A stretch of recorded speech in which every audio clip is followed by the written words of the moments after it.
আজকে ঈদের দিন আমরা সবাই একত্র হতে পেরে অত্যন্ত আনন্দিত। আমার অবস্থা এমন, কারোর সঙ্গে দেখা করা আমার বড় কঠিন বিষয়। কাজে আজকে একসঙ্গে এতজনের সঙ্গে দেখা করার সৌভাগ্য পেয়ে আমি অত্যন্ত কৃতজ্ঞ। আমরা আজকে ঈদের মহা উৎসব আমরা পালন করছি। ঈদের বাণীটাই হলো নিজেদের মধ্যে সমঝোতা, অতীতকে পেছনে রেখে সামনের দিকে এগিয়ে যাওয়া। সমাজে এরকম যে একটা দিন আমরা স্থির করতে পেরেছি, আমাদের ধর্ম আমাদেরকে দিয়েছে, এটাই আমাদের জন্য একটা মস্ত বড় আশীর্বাদ। একটা দিন, এবং সেটা যেমন তেমন দিন না, যেমন তেমন ভাবে দেখা করলে হয় না, কোলাকুলি করতে হয়। এটাই ধর্মের বিধান। আমরা কোলাকুলি করি, সবাইকে আপন করে নেই। আজকের দিনটা আপন করে নেওয়ার দিন। আমরা সেই বাণী আমাদের মনে ধারণ করে প্রত্যেকে যেন পরস্পরকে ধারণ করি। যত রকম দূরত্ব ছিল সেই দূরত্ব থেকে আমরা সরে আসতে পারি। এটি সমাজের মঙ্গল, যে কোনো সমাজের মঙ্গল।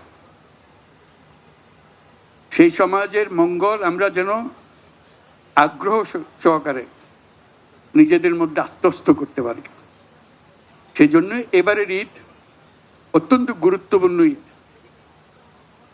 যাতে আমরা পরস্পরের কাছে আসি, পরস্পরের দূরত্ব থেকে আমরা সরে আসতে পারি,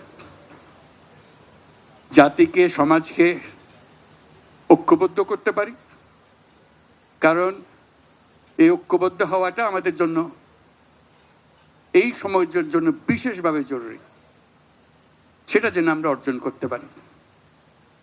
আজকের এই মিলন মেলায় আমরা সেই বাণী আত্মস্থ করে সামনের পথে অগ্রসর হব। আমরা পরস্পরের প্রতি সহনশীল হব। শুধু সহনশীল নয়, তার চাইতে বেশি আমরা পরস্পরের সাথে বন্ধুত্বপূর্ণ সম্পর্ক স্থাপন করব। এর মাধ্যমেই সমাজে শান্তি আসে। বাংলাদেশে শান্তি অত্যন্ত জরুরি। সে কথাটা যেন আমরা মনে রাখি, প্রতিদিন মনে রাখি। আজকের দিনটা আমরা প্রতিদিন স্মরণ করি। আমরা দেশে শান্তি চাই, যাতে মানুষ নিজ মনে নিজের আগ্রহে দিন চলতে পারে, কারো ভয়ে কোনো ভয়ে ভীত হয়ে তাকে চলতে না হয়।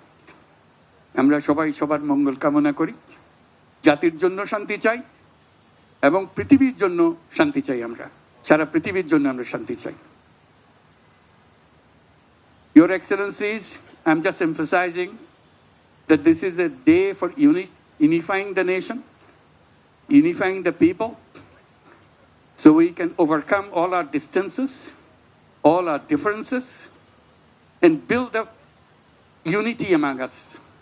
And the nation needs that unity, particularly this time that we are passing through our history. It's very important.